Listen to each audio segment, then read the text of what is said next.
Nama pelakon Azlan Komeng sekali lagi jadi sebutan bila isterinya, Nur Nilam Ortiz, dilihat seakan memberi bayangan bahawa rumah tangga mereka sudah pun berakhir. Lepas 4 tahun bersama, akhirnya mereka memilih untuk membawa haluan masing-masing.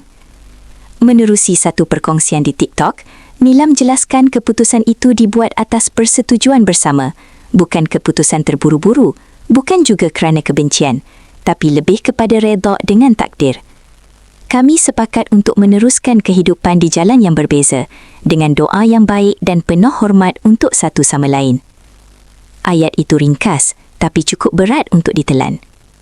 Nilam sendiri mengakui dia bersuara bukan untuk membuka cerita lama, bukan untuk mengaibkan sesiapa, tapi kerana satu hari nanti, mungkin mereka akan bertemu orang lain dan memulakan fasa baru dalam hidup.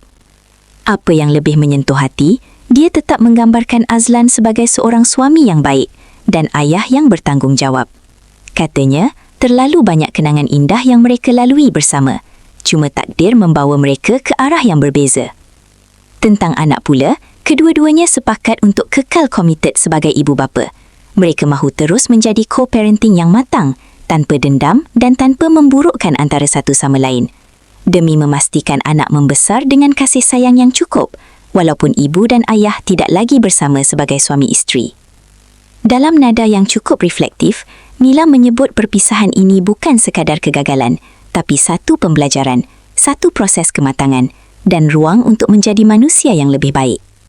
Kalau imbas semula, sebelum ini Nilam pernah mencuri perhatian ramai apabila mendedahkan Azlan bakal berkahwin lagi. Malah, dia sendiri sudah bertemu dengan bakal madunya.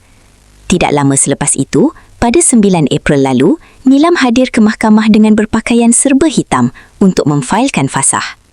Namun, menurut Azlan, kemelut rumah tangga mereka sebenarnya sudah pun diselesaikan bersama Pegawai Jabatan Agama sekitar Julai tahun lalu.